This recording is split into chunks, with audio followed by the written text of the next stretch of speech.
A common feature of dystopian fiction is the presence of authoritarian governments. These regimes oppress their people and restrict free expression and free thought through advanced technology, propaganda, etc.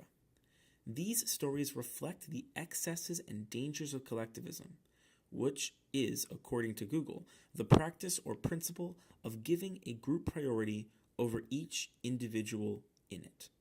For instance, in 1984, even the party members have to resort to using the black market to supplement their extravagant tastes and for subsistence goods as well.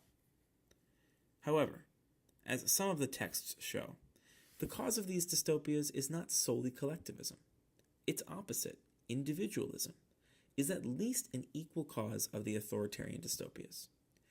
Individualism is difficult to define, and its definition depends on the author or commentator. But in general, it is the pursuit of the happiness and self-interest of the individual, rather than a linear spectrum from collectivism to individualism, with collectivism signaling tyranny, and individualism indicating more freedom.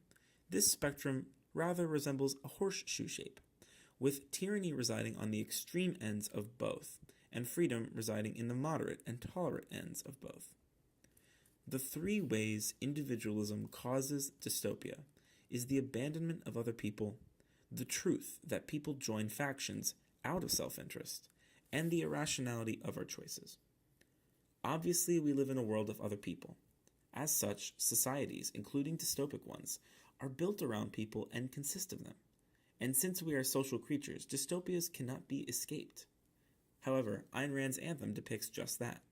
In Anthem, Equality 72521 lives in a dystopic government that prevents use of the pronoun I, and people are assigned their eternal profession.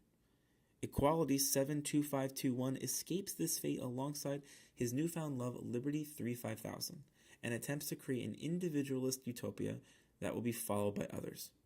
However, what Rand does not account for is that Equality 72521 cannot escape the world he lives in.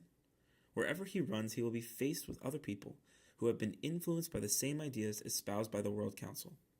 His silent retreat from the world, in effect, does nothing. Without the change of others' minds, Equality 72521 will not be able to escape the dystopia indefinitely. As an allegory for contemporary readers, this example is especially poor considering the growth of technological innovations and communications. Instead, unlike an anthem, we as citizens today must change our circumstances and actively court our ideas with other people. By denying the importance and need for other humans, we allow room for tyranny to coalesce and create the dystopias that surround us and prevent that individual expression. However, individualism does not just allow collectivist or tyrannical influence. It is often an active driver of tyranny. Advocates for collectivism are more than just starry-eyed altruistic theorists. Many join social movements such as communism, fascism, supremacist groups, etc., because they believe it is in their self-interest. This shows that factions are not just ethereal entities that seek to suppress individuals. A faction is the sum of its parts, and these parts are people, who at least at the outset believed in the cause. For instance, in 1984, Winston mentions Parsons, a co-worker who is one of those completely unquestioning, devoted drudges on whom, more even than on the thought police, the stability of the party depended. Parsons' loyalty is not blind. He believes that his actions benefit him, and he is willing to acquiesce to the party. At the core of these two examples is the presence of irrationality. As Dostoevsky says in Notes from Underground, what if it turns out that man's advantage sometimes not only may, but even must in certain circumstances consist precisely in the desiring of something harmful to himself instead of something advantageous.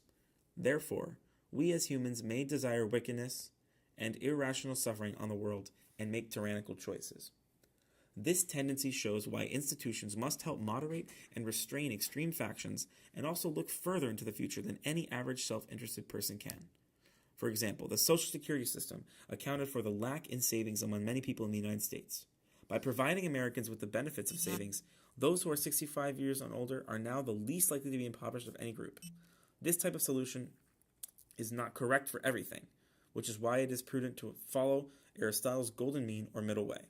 This will regulate the passions of the people, prevent large factions from overtaking individual freedom, and show that to be free it is necessary to, in the words of Simone de Beauvoir, will the freedom of others.